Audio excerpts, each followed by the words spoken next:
السلام علیکم ورحمۃ اللہ وبرکاتہ۔ عزیزان ملت اسلامیہ، آپ تمام امتی کو وہ فصل کی طرف سے سلام عرض ہے۔ گھر میں بڑی پردہ نشین عزت دار ماں اور بہنوں کو وہ فصل کی طرف سے سلام عرض ہے۔ بر کے بہرحال اللہ سے امید ہے آپ لوگ خیریت سے ہوں گے، اللہ کی فضل میں ہوں گے، ان ملونوں کی ملامت سے، ان فرقہ پرستوں کی فرقہ پرستی سے، ان درندوں کی درندگی سے، ان مابلنچروں کی مابلنچنگ سے محفوظ ہوں گے۔ اللہ آپ لوگوں کو اپنے حفظ امان میں رکھے، اللہ اپنی حفاظت میں رکھے، اللہ ہر آباد سے ہر شر سے محفوظ رکھے۔ بہرحال بہرکیف میرے عزیز دوستوں، میرے بھائیو، دیش کے حالات سے بھی آپ لوگ واقف ہیں اور دیش کے باہر کے حالات سے بھی آپ لوگ مجھے واقف ہیں، لیکن دیش کی ہی خبر سناؤں گا جو کہ باہر سے جڑی ہوئی ہے۔ ہمارے دیش کی خبر جو کہ باہر کے ممالک سے جڑی ہوئی ہے، خاص کر سعودی عرب، کویت، بحرین، جو جی سی سی کے یہ تین ملک، قطر، یہ بالکل جو پاکستان جو حشیش کا جو کاروبار کرتا ہے، جو آتنک کو بڑھاوا دیتا ہے، آتنک وادیوں کو پالتا ہے، پوچھتا ہے، بڑے کرتا ہے اور ساری دنیا میں آتنکی حملے کراتا ہے، اب اس کے خلاف قانونی کارروائی کرتے ہوئے آج قطر اور بحرین دو قدم آگے بڑھ کے وہ لوگوں کے ویزے بھی بند کر دیے اور ان کے جو پروڈکٹ چاہے چائنا سے منگا کے یہ لوگ اپنا نام سے بھیجتے ہو، ان ساری چیزوں کو آج بینڈ کر دیا گیا۔ یہاں تک کہ جو پنجابی سوٹس آتے تھے وہاں پہ، یا کپڑا آتا تھا، یا وہاں کے ڈریسز آتے تھے، کون سے بھی، چاہے کپڑے میں ہوں دو یا کھانے پینے میں ہوں دو، ایسے کون سے بھی ایسے چیز کو کمپلیٹلی بائک آؤٹ کر دیا گیا، بینڈ کر دیا گیا پاکستان کے تمام ان چیزوں کو۔ اور ان سے پاکستان سے یہ بھی کہا گیا ہے کہ فیوچر میں تم ہمارے سے کوئی مستقبل میں امید مت رکھو کہ ہم تمہارے لیے کچھ کام آئیں گے، کیونکہ تم وہ آتنکی ملک ہے۔ یہ ساری چیزیں ہم کو جو ہندوستان سے آئے تھے بارسٹر اسدالدین اویسی صاحب نے پروف کے ساتھ دے چکا ہے، اس لیے ہمارے سے کوئی امید مت رکھو کہ ہم تمہاری مدد کر سکے۔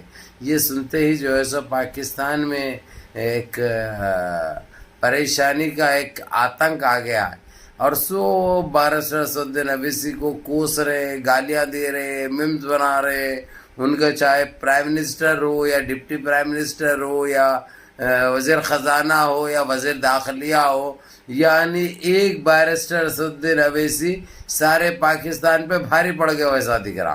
دیکھو یہ ہے صلاحیت مسلمان کی، میاں بھائی کا یہ پاور ہوتا۔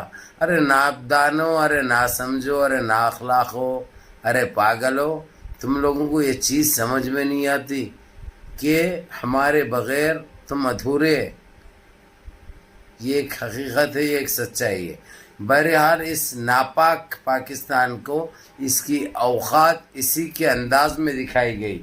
یہ ابھی تک کیا بولتا تھا، میں اسلامی بم بنا رہا ہوں، میں یہ بنا رہا ہوں، وہ بنا رہا ہوں، میرے کو مدد کی ضرورت ہے، میرے کو کھانے کو کھانا نہیں ہے، پہننے کو کپڑا نہیں ہے، یعنی ایسا بول کے انہیں اتنا لوٹا ہے، اتنا لوٹا ہے۔ اور دوسری چیز، وہاں پہ بیٹھ کر بارسٹر اسدالدین اویسی ہو یا یہاں پہ امت شاہ ہو، ابھی تک زبان نہیں کھلتی تھی ان کی، منہ نہیں کھلتا تھا چائنا کے بارے میں کچھ بولنے کے لیے۔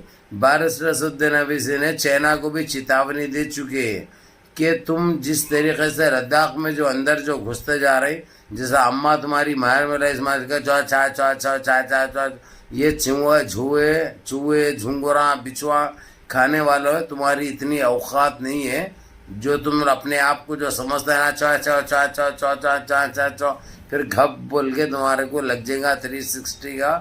یہ چیزوں میں مت آؤ، اپنی حد میں رہو، اور تمہارے کو یہ ایک الفاظوں میں سمجھایا جا رہا ہے، اگرچہ ہٹ گئی اگرچہ، تو تمہارے کو معقول جواب دینے میں بھی ہم پیچھے نہیں ہٹتے۔ ہمارے کو کوئی چڑیاں پہن کے بیٹھے مت سمجھو، یہ ہماری شرافت ہے کہ ہم خاموشی اختیار کرتے اور بعض چیزوں میں دل بڑا کرتے ہیں۔ یعنی ایسا دکھ رہا بھائی کہ ہمارے دیش کے وزیر خارجیہ بنا دینا چاہیے بارسٹر اسدالدین اویسی کو، کیونکہ ان کے سوالات کا جواب کوئی دے نہیں سکتا۔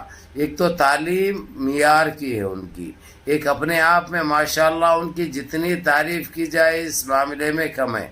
اور جو یہ لوگ جو ہمارے، خاص کر ہمارے دیش میں جو ہمیشہ جو NRC ہو، CAA ہو، جو پروف مانگتے تھے، دیکھو رے ناپکارو، ارے نادانو، ارے بولو، دیکھو کیا ہے بارسٹر اسدالدین اویسی۔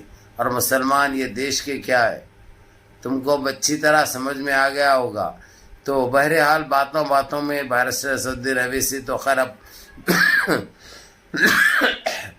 پہنچ چکے ہیں ہندوستان اپنے دل کے ساتھ، اور حیدرآباد بھی پہنچ چکے ہیں، جو کہ ان کا وحولانہ استقبال کیا گیا ماشاءاللہ، کیونکہ یہ ہماری بہت بڑی جیت ہوئی. اب جس طریقے سے مسلم ممالک میں ایک چھاپ چھوڑ کر آئے ہیں اسدالدین اویسی اور پاکستان کو بدنام کر چکے ہیں، یہ ایک ہماری بہت بڑی جیت ہے. اب اس کا رونا پلانا چلانا سب چلتا رہتا، چاند اور رات دن افیم گانجا مارنے دو، کیونکہ وہ تو مارتے رہتے.